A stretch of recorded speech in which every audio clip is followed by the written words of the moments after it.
And hello, and welcome to the XRP Army News Podcast. For our episode, I believe it's number 9, number 10. I'll check it out and let you know later, but we're happy to have all kinds of folks that are part of the XRP Army News come and join us and chat with us and talk about some of the personal sides and their personal opinions of what's going on in the XRP community. Today, we are very, very happy to have as our guest XRP Carolina, which is digging deeper from what he's telling me, and he'll tell you more himself, digging deeper into the community from his Twitter feed that he's got going right now and some other future plans, which I'm sure we will learn about. But before I go into and give away all the secrets, I'll bring XRP Carolina on right now. Good afternoon and welcome to the podcast. Good afternoon, Christopher. Thank you for having me. Absolutely, especially on a Saturday and close to the holidays time. So we appreciate you taking the time to be with us very much. You are glad to be here. You're into the XRP community, and we had a chance to chat a little bit before the broadcast here. And so I kind of want to go back and ask a few questions in regards to how all of this began in your life. I know it didn't just jump into it automatically. So how did all this start with you being part of the XRP community? Well, I would say that my oldest son actually got me involved in cryptocurrency, digital assets, and in the beginning, and that was, I believe, back in 2013. And I dabbled a little bit into Bitcoin then, and completely forgot about it until I heard the bull run in 2017 came up, and then I was like, oh my goodness, this really did take off. I didn't expect it to do anything. And then I started doing research into Bitcoin and came across XRP. Somehow, I don't remember how I did it, but I stumbled upon XRP, started watching YouTuber videos on XRP and cryptocurrencies in general and everything, and that's how I got into it, and that's where I'm at now. Good. And Twitter's been your present vehicle, and you have a decent amount of followers. There's no doubt about it. Do you enjoy doing the Twitter and talking to the community through the Twitter feed? I do. I actually mostly pretty much retweet and stuff like that, but I'm starting to get more involved with that and start posting my own posts and surveys and stuff like that. Right. Get more involved with it. But I really enjoy meeting the people on Twitter, that friendships that I've made just being in the crypto space in general on Twitter is invaluable. So I do want to get more involved with that as well. But it seems this is kind of the way I look at it at times, and I'll see if you agree with me. Having other people in the community to share with and talk to, especially when things get to 19 cents and you go, oh my God, what have I got myself into? It's good to have other people saying, well, here's where we are, and here's what we think's happening. If we were doing this by ourselves without the community, I don't know, we probably would all bailed out a long time ago. What do you think about that? No doubt about it, Christopher. It's been a testing time this last 2 years in this bear market, and seeing your investment just continuously drop or stay a steady 30-something cent, which I wish it was now, but just going through the ups and downs, and then you have to deal with some of the Twitter, all the fraudsters out there.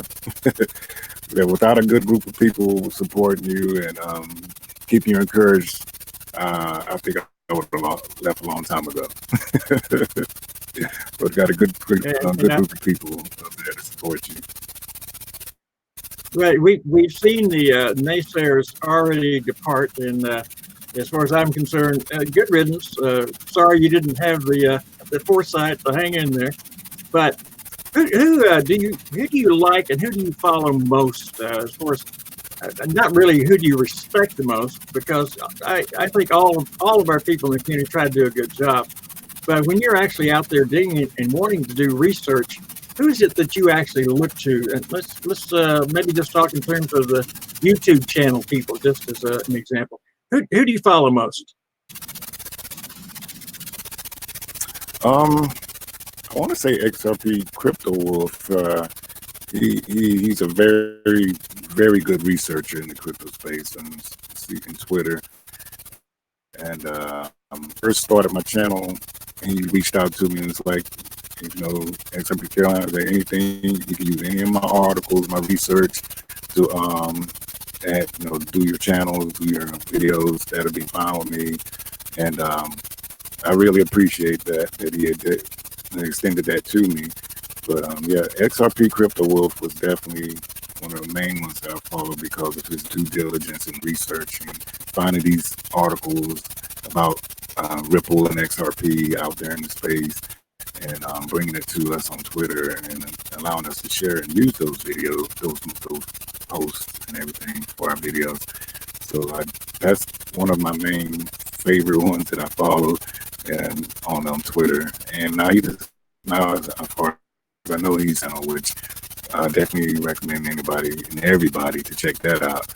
But I would say XRP Crypto Wolf would be number one in that area. Then of course I followed Crypto Theory, GradCons, Digital Asset Investor, all those. They are definitely great people to follow in the crypto space as well.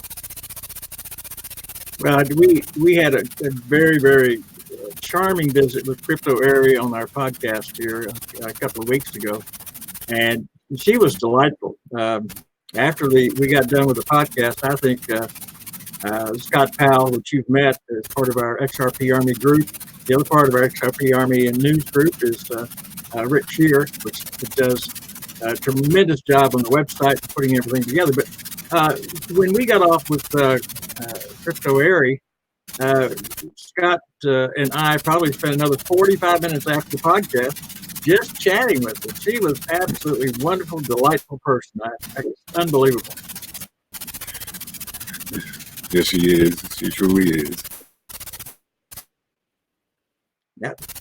Getting into XRP here a little bit, what do you think is the greatest development from whether it be Ripple or XRP in the last 6 months? Is there kind of a banner thing that you could point to that you think, hey, that was one of the biggest news items that's happened in the last 6 months? Anything come to mind for you? I would have to say ODL, getting away from the X current terminology and rebranding to the on-demand liquidity. That was, I think that was a major turning point to me for Ripple XRP, that they are actually, promoting the use of XRP to on-demand liquidity. I would say that would pretty much be the biggest thing that I've caught in the last 6 months that Ripple has done. When you mention ODL, ODL can actually, and we also spoke with, goodness gracious, Sincerely George. Sincerely George. There you go. I have trouble with some of the names that we've had on the podcast. And Sincerely George was very much into identifying other case uses for ODL besides just the transfer of money. Now, do you have any ideas on other case uses that might be really good for the ledger? I mean, more the ledger than ODL. I should be talking about the ledger right now rather than ODL. Go ahead.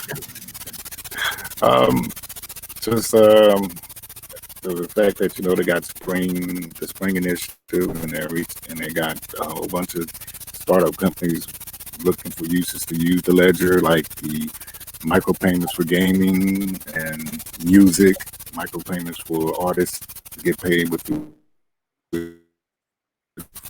it's just so many different and endless possibilities that the ledger and using on-demand liquidity. Just it's almost unfathomable. I think that the things that they could do with it, but those are the two things that come right for music and micropayments for stream videos and stuff like that. That's the only thing I can think of right now.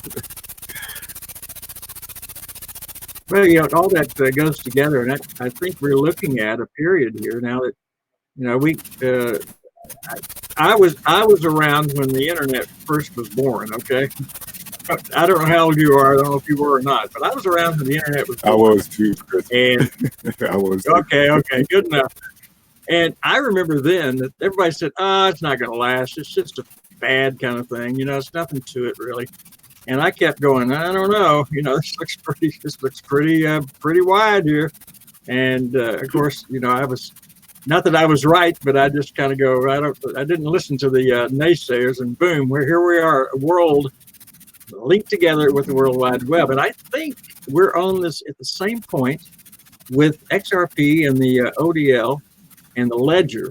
I think it's going to have the same world impact that the internet has had. Am I stretching the truth there? You think? No, Chris, I totally agree with that. This ledger, the ledgers, just the digital assets in general itself. We're truly pioneers in the beginning of this right now. Just like the internet, nobody thought it was going to do what it did, and look what it's grown to today. Like you said, the digital ledgers and digital assets and all that, but definitely we're at the forefront of it, and I do believe it will be just as big, if not bigger, than the internet in the next couple of years. So I truly agree with that statement. Yeah, I wish I don't know if they had investments in the internet back then, but I sure wish I'd put my money into that for sure. Now, Ripple has just, of course, had their third round of funding, and they raised $200 million. But they didn't use any XRP. They didn't sell any. They took funds from the outside, so they wanted to keep those assets because I think they know what they're going to grow to. And it's going to be more than the $200 million they're borrowing. But I saw something, too, which was really encouraging. I kind of want your take on this. I noticed that the companies that actually loaned the money evaluated them as a $10 billion company. Now, I don't know, but as far as I'm concerned, if I'm going to invest in something, I'll take the $10 billion company over anything. Right? What do you think on that? Yeah, I just recently saw that myself. I hadn't did too much research into it, but I did watch a video or two today about it. They got $200 million in investments on that, and the fact that it was reevaluated at $10 billion. Yeah, that's a good thing, I believe, for XRP, Ripple itself, and I'm definitely hoping that in the next year coming up, 2020, that will pay off, and we will see that, in our investment as far as XRP is concerned. Well, I heard Cryptopolis on Brad Kimes here. I think it might have been the last program, the program before, and he was they were doing a year in review type thing, and he said, well, I think 2020 is the year of the digital currency. That's when the adoption will go up, but he says it's slowed now because they haven't finally adopted the regulations. Where do you think we are as far as regulations go in the U.S. and worldwide, like for the IMF and so forth? I know it's going to have to help, but when in the world is it going to come around? When are they going to make a decision? I don't know what to say about the U.S. as far as regulations. They're far behind. As far as the rest of the world, from what I've seen, they're really embracing this new technology, this new form of payment, and they're preparing, and I think they get it. They see where this is going. It might not happen overnight. It might be a couple of years down the road, but they definitely see the potential that's going on. I think the U.S. does too, but for some reason they're trying to act like they don't see it. I don't know. This might be a bombshell they drop on us one day. Boom, we pass all regulations and we accept cryptocurrency, digital asset, and all that. It's just I can't understand why it's taking so long for the U.S. to get on board. But I know eventually 2020, I think, may be the year that they may actually start putting some regulations out clearly that that it's okay to go ahead and go forward in this. Well, we know from some reports, for example, Bank of America already has mention of Ripple and XRP in their bank documents that they've distributed to the various banks. So, they're already planning on it, and I think all they're waiting for is just a little kind of a green flag saying, "Okay, you guys go ahead. You've already got it planned, so go ahead and rock and roll." When we know Fidelity Digital Assets is a branch of Fidelity that's already been put in place. I mean, it's already ready to go too. So let's get the government off their butts, right? Exactly. They just need to go ahead and just get out, just do it, just get it done. I mean, everybody wants it, and it's clearly a way it's going to be the future. So what's the hesitation? Just go ahead and do it. What do you think their hesitation is, though? Do you think they're afraid of losing control in some way? I believe part of it's control. They think they're going to lose control, and then the other part is the fact that they want to have their ducks lined up so they can get paid on this as well, with the regulations, taxation, and however they're going to do that with the IRS and everything. But I think it's a mixture of both. Control, thinking they won't have the control that they are used to having, and taxation, getting paid, making sure that they get their part of the revenue. Well, we can only hope that that's going to. I know that there's. Well, they didn't. I think Ripple opened offices in Washington D.C., so I know they're on top of it and getting people in front of the Congress and the House and the Senate. So I think that's. I also know that they had a number of meetings with the FTC. So we're going to find out pretty quick, I think. I got a chuckle again. This came from Cryptopolis again. He said 2020. That's where we're going to get clarity. Call it 2020 vision. We're going to have a clear vision in 2020. So he's making predictions there. God bless his happy heart. What do you, I look all around the various, again, all I can do is read the reports and I don't even, when I watch television, they brag about this great economy, and we know that the repo market is putting $1 billion a day into our banking system because they're about to collapse. And I keep hearing about this great economy.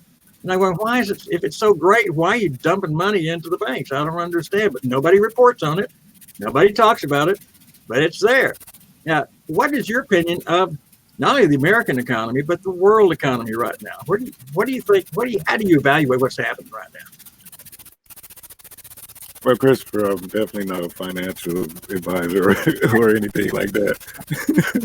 But I think it's in a sad state of affairs right now, the world economy. And then, like you said, you got the Federal Reserve dumping trillions of dollars into the repo market. And it's basically the 2008 scenario playing out all over again. And except it's going to be on a much more greater scale. It's going to be worldwide, and as far as the impact of it. I just don't see this economy worldwide lasting too much longer. I'd say within something probably next year, actually, we might have that same 2008 collapse that we had in 2020. I don't know. I just have that feeling. So I'm not a financial advisor or anything like that. But that's just my opinion of the way that I'm seeing things now as they play out. Well, we've had this 8-year bull market going on in the stock market, and I don't know, guys. It's got to have a bottom, and when the bottom hits, it's going to be absolutely tragic. There's not. I just don't feel like anybody's preparing for it. But I think maybe that the ledger may be a partial salvation, and we won't know. I'm not a financial advisor, nor am I a wizard with a crystal ball either. But I can only kind of look at what I see happening. That's all.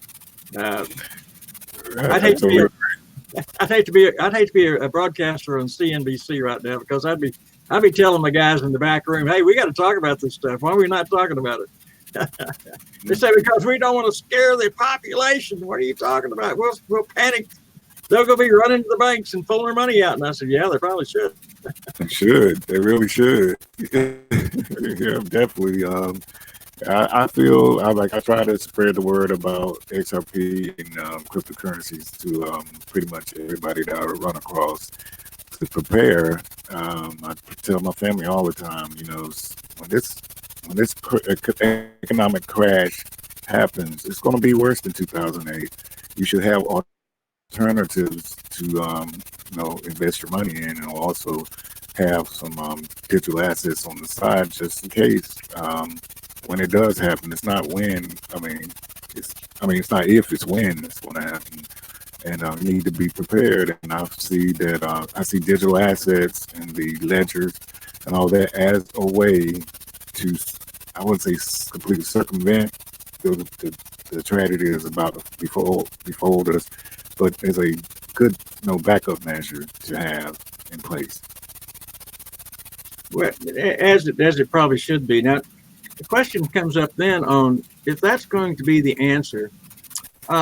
We also have to think about other stable coins that are sovereign coins, stable coins, whatever you want to call it, that folks like Facebook or JP Morgan has been talking about it. China's talking about bringing out their own coin system and so forth. You've got SBI and some of the banks that they're putting together considering it, but they seem to be moving. SBI and the Eastern Corridor seem to be stronger in XRP and moving that direction. But we got all these various countries and world banks thinking about their own stable coins. How's that going to affect the marketplace?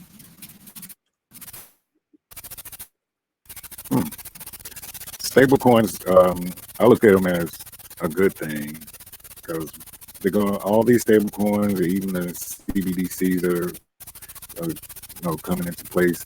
They're going to need an asset to bridge them. They're going to need something like XRP to cross borders, cross the transactions and all that. So I think the more the merrier, because that means there's the more that XRP can come into play as far as facilitating these transactions globally, worldwide and everything. So I think that it would be a good thing to have the more stable coins, these CBDCs and all that to come out.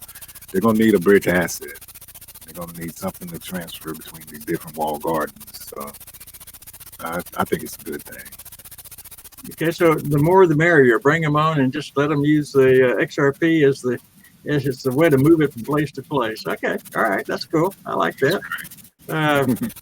I use of course, some folks on the podcast may know I'm in the digital marketing business, and I use a particular hosting company called Namecheap. I'll give them a little plug here. But I noticed the last time I went to pay for a hosting site and so forth, they listed Bitcoin as a form of payment. It was PayPal, your credit card, or Bitcoin. And I went, wow, okay, it's already there. Look at that. Adoption is happening. Adoption. Exactly. Is that one of the strongest words we can talk about is adoption? Who's going to be the next big one to help out with adoption? Besides MoneyGram. MoneyGram's already headed that direction. They're in 3 of the 5 corridors. At least they say they are. So, So besides them, who's going to be the next player to step up as far as adoption goes? The next heavy hitter, I should say. What's your opinion? I would love to see Amazon in place. Yeah. Huge. Amazon is world. Be amazing to see them actually, step up. I mean, you heard Facebook with Libra. I don't know what to say, but I mean, it could do something good, or I don't know about that, but I have a feeling if Amazon or Google maybe, falls in place, that's definitely a thing for this space. Well, Ripple's already talking to Google, so we know that at least the discussions are open there. We've had no indication if they're talking to Amazon, but that doesn't mean that they're not, because they don't talk a lot about what they're doing. They believe that that's the guess out here. Just sorry, son of a gun, but that's just good business. Good business is what that is right there. So we got a number of things facing us. See that we got Brad G predicts that half of the world's largest banks will trade in digital assets in 2020. And that's Brad Garlinghouse talking about that. And I'm going, okay, half of the world's largest banks will be trading in digital currency. That's got to be good for XRP. Definitely. When Brad Garlinghouse is making predictions like that, it's good to take lists. But for him to say something so powerful as that half of the banks will be holding and custody, digital assets in 2020. That's definitely a good thing for Ripple, and definitely a good thing for XRP holders as well. As we see all the development in the Asian area for working with Ripple and XRP and the like, it looks like this is just me watching and thinking. It looks like the southeast area of the world is going to be really our first big mover of XRP, and America is going to be sucking wind, because they're going to take off with it and leave us behind. But they're already getting into it heavy. You see that happening? Oh, definitely. SBI. Oh my goodness, in Japan.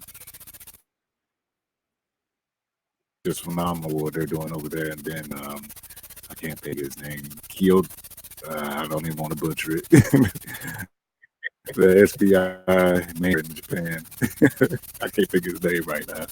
But yeah, he's so bullish on XRP and the mass adoption in the area within the next 5 years. It's just phenomenal. And I know it's not going to take 5 years to do it, but he's so bullish as far as XRP. It's amazing. So yeah, they're definitely going to be the ones to jumpstart this thing in the Asian market over there in Japan and SBI. Then hopefully the U.S. will catch up with things for XRP and Ripple as well, though. But yeah, it'll mean the same to us if it starts in Asia, if it starts in America, if it starts in Saudi Arabia. Of course, Saudi Arabia has already pretty much adopted it, but I don't care where they do it, as long as it's XRP. That's fine with me.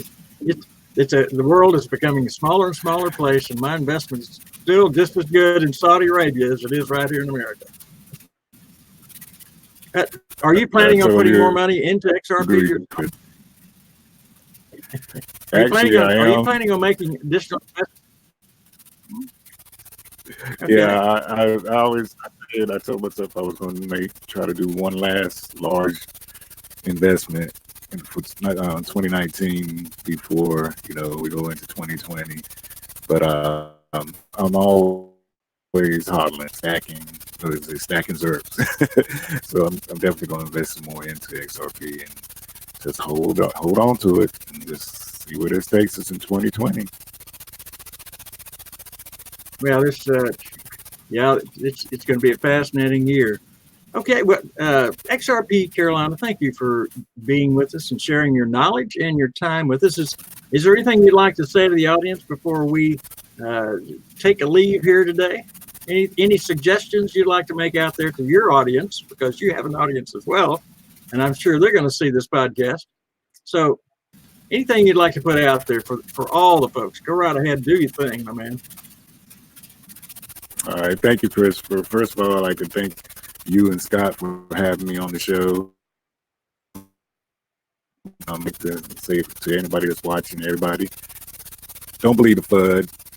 Stay true to your whatever strategy you have for investing in XRP or the markets in general. Just be strong. There's big things coming. I'm not a financial advisor, but do your research. You will see that there's some major things behind what's going on right now. And the price being 19 cents as it is now for XRP, that's a good thing to me. Just buy and hodl. But I'd like to thank everybody who is watching and my fans out there. And I'd like to say once again, thanks Christopher and Scott for having me on the show. It's been fun. All right, I can't let you leave until you tell everyone maybe a little something about your future plans, because I know you're planning to kind of grow your exposure in the marketplace. Would you like to talk about that, or is it a secret? It's no secret, Christopher. Well, my plans, as far as I'm hoping that XRP does, because it's not a thing that would take years to build, and also I got to be realistic that it ain't going to chunk. But if it does, or it takes a while, I'm just going to enjoy life. I'm gonna cash out a little bit, pay off bills, debts, and all that. Probably buy me a house on a lake somewhere. Retire from work is that definitely just retire from work, but it's got to get up there for me to do that. But that's pretty much it. Aren't you planning on opening maybe a YouTube channel with someone or a podcast or something? What's that news all about? Oh, okay. I'm sorry. I went off on a totally different area that way. I'm sorry. Yes, I just got involved with Chip with Stephen Chip and Jeff from the Huddle. It's not review anymore. I can't think of it right now. I'm sorry. But yeah, I just got it's called On the Chain. That's a new channel that they're putting out. It's on YouTube. They have a spot on Twitter. Yeah, I'll be joining the great people on that endeavor. I think Crypto Aries and Sincerely George, Rob Cash, and some others. Jeff and Chip, of course, and there's one other guy. I cannot think of his name right now. I'm sorry about that. But yes, I'm definitely going to start putting out videos and stuff with On the Chain, and that's onthechain.io is the website. And I am going to start putting out videos for my channel, XRP Carolina, on YouTube. But I'm still in a revamping structure on that, so I haven't put out any videos. I want to change the format on that as well. So that's coming soon. But right now, that's on the back burner for XRP Carolina's channel. But check out onthechain.io. Great people on that. Chip, Stephen Chip, and Jeff definitely are great people to work with, and all the people that's on that format is going to be something amazing. Well, there you go. So you don't let any grass grow under your feet, are you? There's no doubt about it. I try to do what I can do, Christopher. Working 9 to 5 too. Yeah. Hey, but it's again back. We're going 360 around what we first started talking about. Without the community together and talking and sharing information, it would be a scary world we're living in right now. So it's all right. All right, XRP Carolina, thank you so much, Ken. for being with us. And I hope we talk again very soon.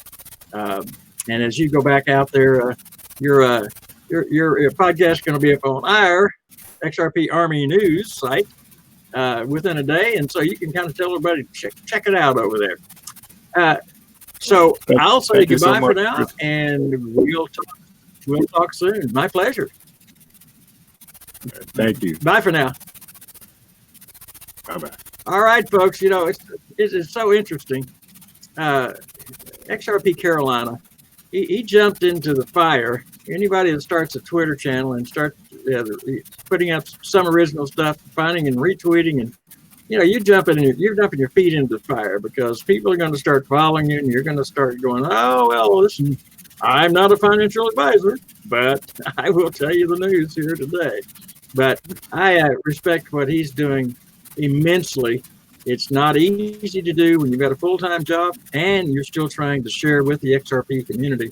So my respect goes out to XRP Carolina for his good work to share his information with the XRP Army community.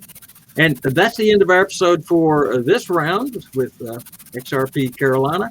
And I hope you'll join us on our next episode, where we'll bring you some more fascinating people from the XRP community. Talk to you then. Bye-bye.